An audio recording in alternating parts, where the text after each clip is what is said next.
Hello friends, आज मैं आपको मार्केट स्टाइल वेज मोमोज बनाकर दिखाने वाली हूँ। इनमें मैंने सोयाबीन बॉल्स की स्टफिंग की है। ये बहुत ही टेस्टी लगते हैं, आपको ज़रूर पसंद आएंगे। तो आइए शुरू करते हैं।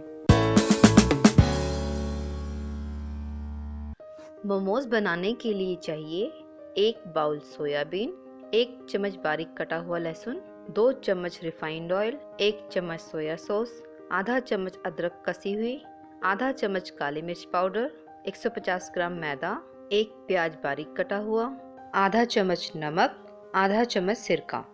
फ्रेंड्स, मैं हर महीने एक टॉप फैन चुनने वाली हूँ और उन्हें मिल सकता है होम पफ की तरफ से वेजिटेबल कटर चॉपर।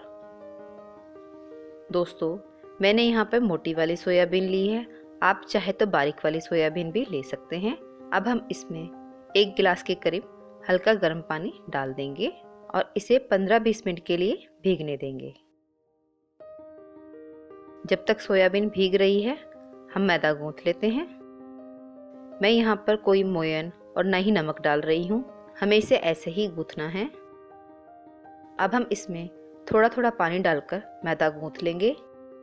हमें मैदा को थोड़ा ढीला ही गूंथना है, टाइट नहीं रखना है। इसे हम 5 मिनट के लिए रेस्ट पर रख देंगे। ये देखिए, सोयाबीन भीग चुकी है। अब हम इन्हें निचोड़कर जार में डाल लेते हैं। अब हम इन्हें पीस लेते हैं। ये देखिए, हमने इन्हें पीस लिया है। अब हम पैन में 2 चम्मच के करीब रिफाइंड ऑयल डाल लेंगे और गर्म कर लेंगे। अब हम इसमें चॉप किया हुआ प्याज, लहसुन, अदरक डालकर सभी को मिला लेंगे। हमें इन्हें ज़्यादा फ्राई नहीं करना है। अब हम इसमें पिसी हुई सोयाबीन डालकर मिला लेंगे। आप चाहे तो 1-2 हरी मिर्च बारीक काट कर भी डाल सकते हैं। गैस कम करके आधा चम्मच काली मिर्च पाउडर, आधा चम्मच नमक डालकर मिक्स कर लेंगे। अब हम इसमें 1 चम्मच के करीब सोया सॉस और सफ़ेद सिरका डालकर मिला लेंगे। गैस फुल करके हम इसे 2-3 मिनट तक चलाते हुए पका लेंगे। ये देखिए, हमने इसे 3 मिनट पका लिया है। गैस बंद कर देंगे।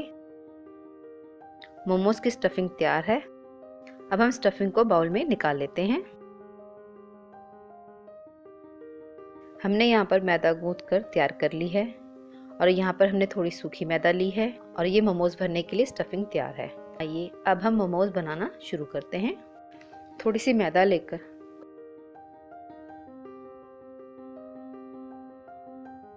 उसका पेड़ा बनाकर हम सूखी मैदा में लगाकर चकले पर रखकर बेल लेंगे। हमें पूरी की तरह बेलना है। हमें इसे पतला ही बेलना है, मोटा नहीं बेलना है। अब हम इसमें 1.5 चम्मच के करीब स्टफिंग डाल लेंगे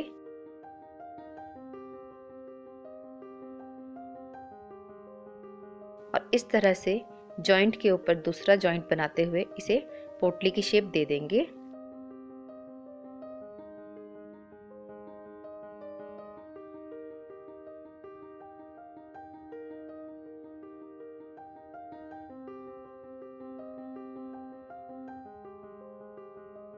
मैं आपको एक और मोमोज बनाकर दिखाती हूँ।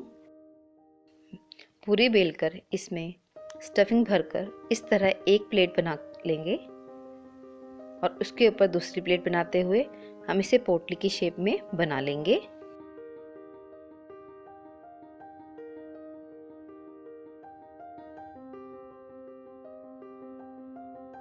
आइए अब हम इसे प्लेट में रख लेते हैं।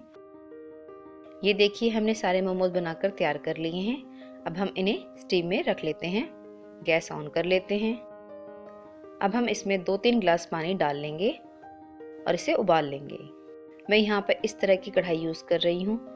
आपके पास इस तरह की कढ़ाई ना हो तो आप नॉर्मल कढ़ाई में इस तरह की छलनी रखकर स्टीम कर सकते हैं, या फिर आप छोटा पतीला लेकर उस पर इस तरह का ढक्कन लगाकर और इसे ढककर भी बना सकते हैं। ये देखिए, पानी उबलने वाला है। अब हम इस पर छलनी रख लेते हैं और इसके ऊपर ऑयल की ब्रशिंग कर लेते हैं जिससे मोमोज चिपके नहीं। अब मोमोज छलनी में रख लेते हैं। हमें मोमोज को थोड़ा खुला खुला ही रखना है। अब हम इसे ढककर 10 मिनट तक फुल गैस पर पकने देंगे। 10 मिनट हो गए हैं। ढक्कन हटाकर चेक कर लेते हैं। ये देखिए इनका कलर चेंज हो गया है और इन पर शाइन आ गई है, तो ये पक चुके हैं। आइए अब हम प्लेट में निकाल लेते हैं। आप इसे मोमोज चटनी, हरी चटनी या फिर टमाटो सॉस के साथ खा सकते हैं। आप इसे घर पर ज़रूर बनाएं, बच्चों को ये बहुत अच्छे लगते हैं। यदि आपको मेरी ये रेसिपी पसंद आई हो तो प्लीज़ इसे लाइक करें और कमेंट बॉक्स में मुझे ज़रूर बताएं कि आपको ये रेसिपी कैसी लगी। और प्लीज़ मेरे चैनल को सब्सक्राइब करें, बेल आइकन को क्लिक करें। इससे मेरे आने वाली सभी रेसिपीज़ का आपको तुरंत पता चल जाएगा। जल्दी मिलते हैं एक नई रेसिपी के साथ। Bye bye.